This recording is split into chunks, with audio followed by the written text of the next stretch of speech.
As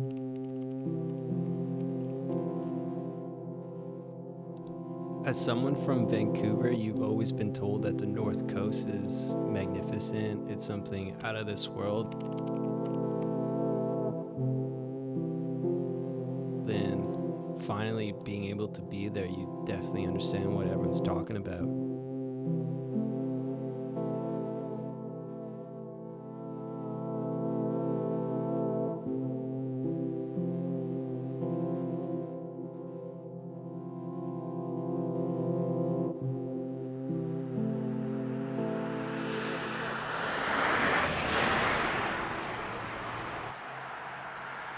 It's a very humbling experience being in the middle of the forest, nobody around you for kilometers.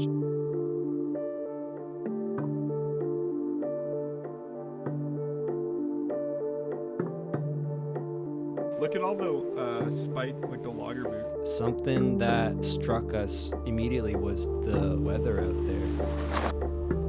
It can change in the matter of minutes. We went from spring, summer, fall, winter. It's hailing one moment, windy the next. You got some blue skies coming your way and you're hoping for the best, but you just get tossed around in the cold rain.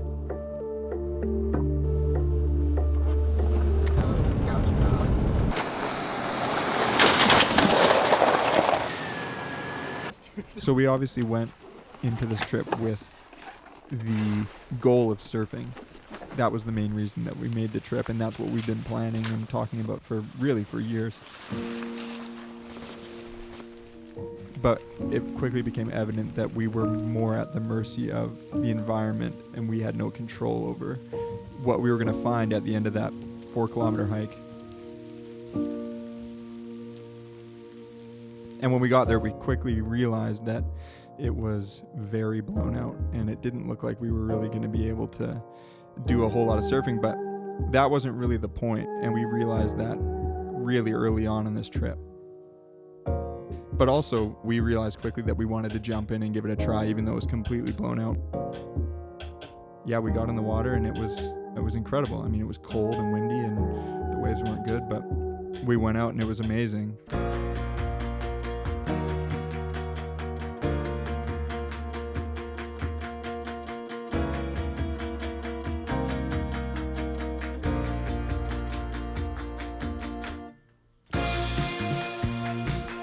It was an amazing feeling to start off getting soaked, walking through that trail with trees down, climbing over trees, going through mud puddles, and then to be able to get down there and actually suit up and get in the water and paddle around, go for a swim. It was amazing.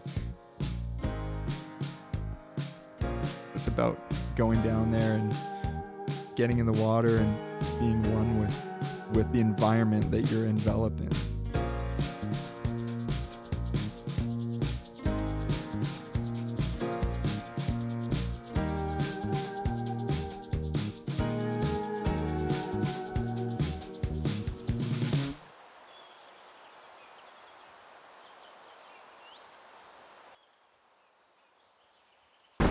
No way.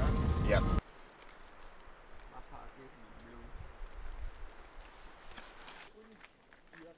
Vancouver Island North is interesting because it is so close from where I live on the South Island, but also feels so far away. It really is like stepping back in time, completely enveloping yourself in a new environment, but also a familiar environment. It's a place that really tests you. I would say our resolve was tested by the weather. You go up there and you have to be prepared.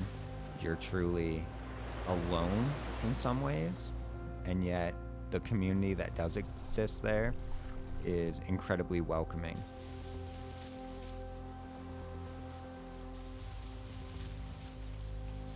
What was really striking was just learning about the history. In some ways, we would learn about the history just by driving by a sign on a dirt road and seeing that there was a hurricane in the early 1900s.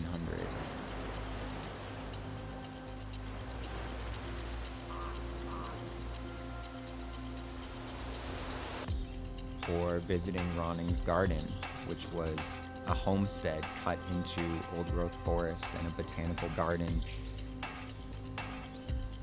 And the ebbing and flowing of the community, this rhythm of population growth, expansion, and decline just over and over. It's really fascinating, this rich history that you really feel like you get to be a part of and witness to. But when you go up there, you see the markings of history and how nature always remains and nature continues.